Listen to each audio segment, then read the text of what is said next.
The answer isn't raise your fees. The answer isn't those things, because if you're like me, I take insurance, I'm an in-network provider, so raising my fees doesn't work. You gotta change the dynamics of how you're doing dentistry. And the other answer that doesn't work is learn how to do all the dentistry faster. Now look, if you're taking 2 hours to do prep or single crown, yes, you gotta learn how to be a little bit more efficient, but efficiency can only go so far in improving your overall production and revenue. We've been misled to believe that dentistry, more specifically the dental business, has to be complicated. Dentistry can be simple, and dentistry should be simple. And welcome back to this week's episode of the Dentistry Made Simple podcast. I am your host, Dr. Tarun Agarwal, better known as T-Bone, and I am again joined by a co-host, Meredith Cooper-Jones. You left out lovely this time. Well, I had offered to substitute another co-host in because you seem to have an issue. Just as a quick aside, right before we went on, Caroline, who is the producer of this podcast, for the time being at least, I'm kidding with you, Caroline.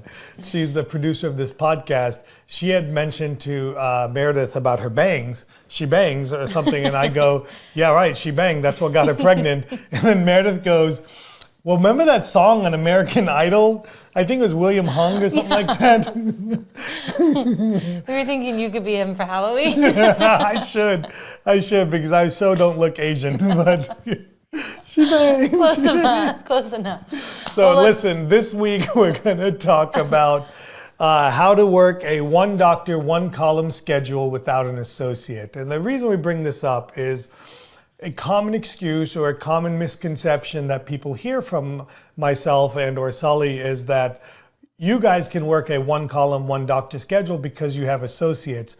And the truth is I worked a one column, one doctor schedule for 12 years without an associate. So it drives me bonkers when people say that. They're basically having limiting beliefs and making excuses, the yeah buts.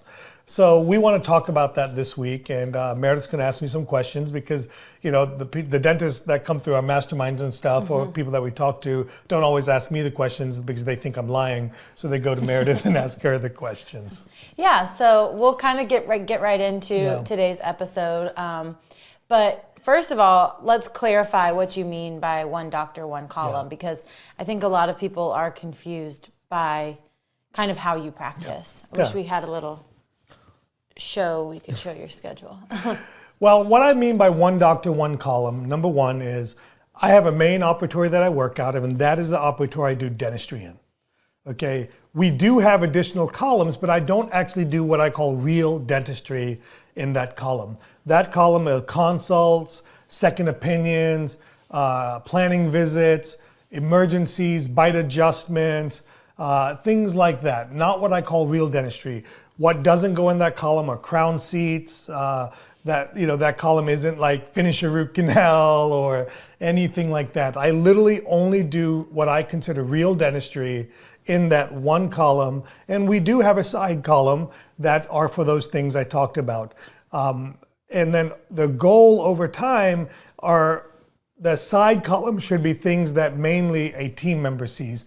Minus bite adjustments. I mean, legally, I have to do the actual bite adjustment. Yes, I got to turn a drill, and that is real dentistry. But you guys get what I mean by that. In other words, I can walk in, the assistant can have it diagnosed to make sure that's what it is. They can do the bite paper. They can see where it's hitting high or not hitting high, and then I can pop in, zip, zip, zip, and knock it out. So that's what I mean by one doctor, one column. It doesn't literally mean that I only work in one column and nothing else. That's not exactly what it means. Yeah, was that a good answer? Yeah, and a little bit more clarification on that is new patients aren't going on your column. Sleep patients. My main column. Right, your dentistry column. Yeah. New patients that are going through hygiene are not going on your column. Night guard deliveries. Right, sleep, ortho, they're with a team member. Ortho starts go on my column. Consults. Ortho starts. I think you spend more time when you're doing IPR. Yeah, IPR, but that's that's still a side column project. Yeah, right, but sometimes they'll put a little block in your column if they're going to need you for, I'd say, more than 5-10 minutes. Yeah. And then, of course, consults, second opinions, limited exams. Those also, for example, aren't on your column. On my my dentistry column. Dentistry column. Yeah. Those are kind of led by other people. Yeah. Absolutely. So hopefully that makes sense to everybody, what I mean by that. And I really want to get that message out there to people so that they understand what do I really mean by one doctor, one column. That is actual dentistry. Yeah. Well, now that we've clarified that, let's talk about why do people find the need to work more than one column? Yeah, so I want to get to the root cause of this. Look, bottom line is, here's the reason I believe that people work more than one column. First and foremost, we've been taught that that's the only way to be productive. You know, in the 80s, dentistry was inexpensive. The cost of doing dentistry was inexpensive. There wasn't much technology. Then we started getting to the late 90s and early 2000s and started to see things in dentistry become more expensive in terms of the business side of things. We had CAD/CAM machines, we had digital pans, we had digital x-rays. Suddenly the cost of doing business started going up, and then we had to find a way to make more money. The challenge in all of this was that, you know, we were a limited skill set at this point in time, or the vast majority of us were truly family dentists that did restorative dentistry, the occasional anterior endo. We took out teeth that were flopping in the wind, and that was pretty much our dentistry. So the only way to really increase revenue was to start to see more patients doing the same type of dentistry on them. And then instead of extending days, we just found a way to kind of put them side by side. Mm-hmm. And then the whole concept of 2 doors came into every operatory had 2 doors. And I was like, those are escape hatches to see how fast we can run out of the operatories. Go in one and out the other. I mean, so it just became this endless cycle. And then we were always, and I say this with all due respect, then we got sold this whole bag of goods that, doctor, you only have to do 1 more crown per day to afford this, or 1 more crown per week to afford this, or 1 more crown per month to afford this. And we're all like, well, where the hell do I put them? Already full, my schedule's already full. And you know, then we got into this whole insurance only pays this. We diagnosed some pocketbooks, and you know, patients can only pay a couple of $100s at a time. So we started doing this, and the next thing you know, we had this whole X's and slashes, and we started with the dovetail schedule where things kind of flowed like this, zigzag, and then it turned into side by side by side by side, and then next thing you know, some of you are on 3 columns, much less 2 columns, and it's 3 columns of dentistry, but it's 2 columns of dentistry and 1 column of side stuff, and then you got to work in emergencies on top of this, and the next thing you know, it became all chaotic. And but hygiene checks, you got to be in 5 places. Then you got to do hygiene checks. But the root cause of it was we were led to believe, or our skill set made it, that the only way to increase production was to see more patients, and to see more patients, we needed to start seeing multiple people at the same time, and this is kind of where we're at. Yeah. And then when people do tend to slow down, they still feel like they're not busy, so they feel like they're being unproductive, right, is what I've heard. So let's kind of talk about undoing those bad habits and some of the questions that I've heard that they have. So they'll start with, well, if I'm not going to see them, who is going to see all these patients? That's a great one. Yeah. So, and look, we laugh, but it's a real question. So, and I laugh or I smirk in these situations because it's an amazing problem to have. The hard problem to deal with is when somebody says, I don't have enough patients. And then they don't have a 2-column problem to begin with, right? Yeah. But that's the hard one. We don't have enough patients. We're doing a startup and we're slow or things like that. You know, it's an easier problem to fix with some minor complications when you have too many patients. So to me, when somebody says, who's going to see all these patients? I'm like, well, let's get rid of the bad patients. And so that means sometimes it means we have to stop doing certain procedures. It may mean we have to drop certain insurance plans. Maybe it's plans that bring in the worst, quote unquote, the worst patients, or maybe it's the plan that pays the least. You know, we have to drop patients. We have to raise our fees. We have to do something to get rid of the supply of patients.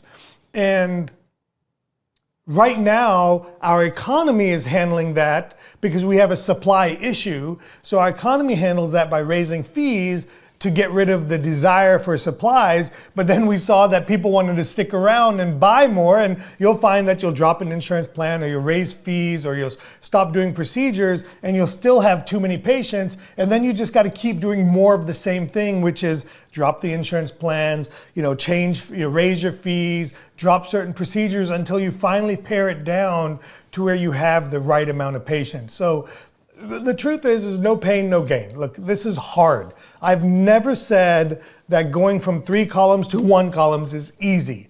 Like in my world, it's easy because I'm just like, we'll get rid of the patients, or you learn to say no. But that's hard for most of us. So if you're worried about, hey, I have too many patients, let's fix the root problem. Find out why we have too many patients, and let's start undoing why we have too many patients. Yeah, and I mean, the easy thing would be to say get an associate. But but the whole point is right now, I don't have the space for an associate. Yeah. I'm not ready for an associate mentally, emotionally. I live in Timbuktu and I can't find one. Yeah. Okay, well, let's kind of get into the next question. Is people say, if I'm only going to see half the amount of patients, how am I going to make up for that production? Yeah, it's a great question. So when you start moving from multiple columns to a single column, the first and most common question we often get is, how am I going to make up for my missing production? And the answer lies in twofold. One is we're going to start learning to do more dentistry on less patients, what we term fewer well-planned visits, and we're going to learn how to start doing more advanced dentistry. So that means we're going to start upping our skill set, okay? So to do fewer well-planned visits, you got to have communication skills, okay, which is basically asking your patient, as simple as this, Meredith, would you like to get all your dentistry done in one visit, or would you prefer to come back multiple times? Yes, one visit. That way I only have to take off work one time. Right. I only have to get a babysitter one time. That would be better for me. Or the answer is going to be yes, if I can afford it, or I got to see how much it costs, which is great. That's what we want patients to say yes and then ask those questions. Another thing that's important to fewer well-planned visits is oral sedation. Oral sedation is critically important. In fact, recently I did a podcast talking about my number 2 growth thing I did in my practice to accelerate my growth, and that was oral sedation, because it directly led into fewer well-planned visits. Most of your patients don't want to be awake getting dentistry done for 2, 3, 4 hours. So you've got to have a solution to that. And then the next thing is you got to increase your skill set. You got to start adding procedures. Now, here's what we know. Specialists make more money than general dentists, not because they work more, but because they do procedures that pay better. So as a general dentist, we're not taught this in school, we're not taught the skills in school. Over time, or at some point in time, you have to start learning new advanced skill sets that are more specialty in nature. That means you got to start learning how to do molar endo. That means you got to start learning how to do some surgical extractions. That means you got to start learning how to do some adult orthodontics. That means maybe you add sleep apnea to your practice. Maybe you add dental implants to your practice. Whatever floats your boat. Maybe you start doing third molars. So you got to start increasing your skill set to start making up for this lost production.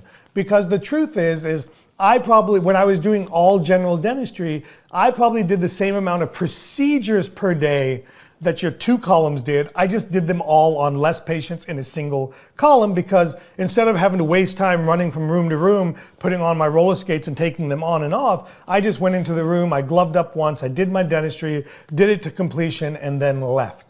And that's kind of how we answer the production question. The answer isn't raise your fees. The answer isn't those things, because if you're like me, I take insurance, I'm an in-network provider, so raising my fees doesn't work. You got to change the dynamics of how you're doing dentistry. And the other answer that doesn't work is learn how to do all the dentistry faster. Now look, if you're taking 2 hours to do prep or single crown, yes, you got to learn how to be a little bit more efficient, but efficiency can only go so far in improving your overall production and revenue.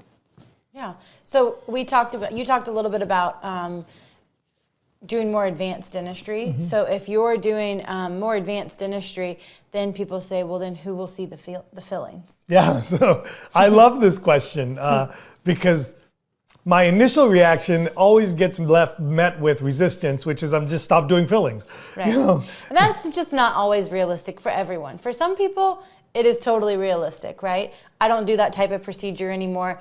Honestly, you probably don't want me to do it. I haven't done one in 3 years. But that is easier to do when you have an associate. Right. And I get the hesitancy. So That's why we started this. So-and-so in our practice specializes in general dentistry. Yeah, exactly. But the whole point of this podcast is people don't have an associate, or they're not ready emotionally for the associate. So how do you who handles the fillings? So in this case, you have to handle the fillings. The difference here is we go into what we call our inventory management part of this. Which we could probably do a whole podcast. Yeah, we probably could. Inventory management isn't the number of composite carpules or how you buy your things from your distributor, but it is consistently kind of the same in that, you know, in my inventory, maybe I only have 20 fillings a month or 30 fillings a month or whatever the number is, okay? And that's how many fillings, that's how much time you can allot to fillings. And then when you run out of that spot, people get scheduled the next month. And when you start filling up, next thing you know, fillings get booked out 3, 4, 5 months. And that's okay because you're saving time, and prioritizing time on your schedule for the procedures that are more productive, profitable, and hopefully happier for you to do. Yeah, that was a great way of putting that. So overall, what does success look like for a doctor that's looking to go one doctor, one column dentistry? So again, I did this for 12 years without an associate, and what success looked like to me was I rarely had a day that I felt physically tired. I had days where I was mentally tired because the type of dentistry I was doing was cosmetic dentistry on a high management patient, trying to get it right. There's a different problem set that, you know, you trade one problem for a different type of problem in everything that you do. You know, whether you trade a boyfriend or a girlfriend, you leave one problem for another problem, you know. It's usually the same problems, but, it's a different version of that. Same, but different. When I was in Thailand. You know, you got to do those. And then success to me looked like I wasn't physically tired. I was emotionally tired sometimes, but I always kept saying, I want more of that day. You know, I never heard team members say, man, we worked hard today. You know, I always heard team members say, man, we thought today, we did critical thinking today, but they never had that look of just worn out. And success to me looks like that, hey, you're not worn out physically, you enjoyed the dentistry you did, you know, you're proud of the work that you did, you have patients that are referring more because, you know, you're doing the dentistry you like to do, you know, you're doing sedation, you're like, man, this is great to work on people sedated. So to me, really, success looks like happiness. And along those lines, look, if you're super happy doing it the way you're doing it, like dentistry is literally just a way to make just enough money to live your life, and you got other ventures and other things that you're more focused on, don't change. Okay, don't change anything that you're doing. But more than likely, as a podcast listener, as a YouTube watcher, you're in this podcast because you want something different. You want more out of yourself. You expect more out of yourself. And these are the challenges. Our schedule is the challenge.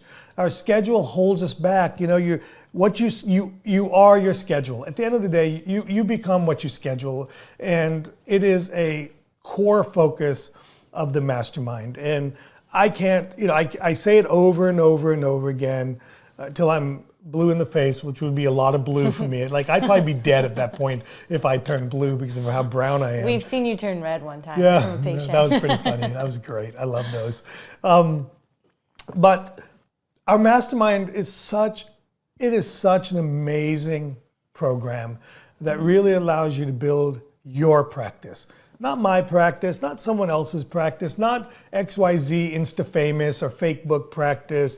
It allows you to build your practice and build it at your skill level and your skill set level and your work ethic level. And along the way, you know, myself and Sully and our team, we're there to push you, to ask you tough questions, to make sure you're thinking through this and doing it the way you want to do it. But man, you owe it to yourself, because we're being misled by social media. We're being misled by a lot of these reps out there. We're being misled that the way of doing dentistry is this whole busy, work hard, feel tired at the end of the day, physically, emotionally, barely keep your head above water. You feel like all you do is work, but the results don't change. You don't make more money. All you do is create this practice where you can't even leave for a week, or you have to worry about leaving for a week, or you stress about it for 2 weeks to leave for a week. You can never imagine taking 2 weeks off of work or 3 weeks off of work all at one time. And honestly, I know you didn't get into dentistry to do that, and the mastermind is there to fix that. You're going to be surrounded by like-minded individuals. You're going to get coached by me and Sully. We have a proven framework for the first 6 months, and a proven advanced framework for those that are ready to go beyond the first 6 months. And we know the results can be and are life-changing. But here's what I'll say about the mastermind. Like everything else, you get out of it exactly what you put into it. If you just listen and do no action, you'll get no results.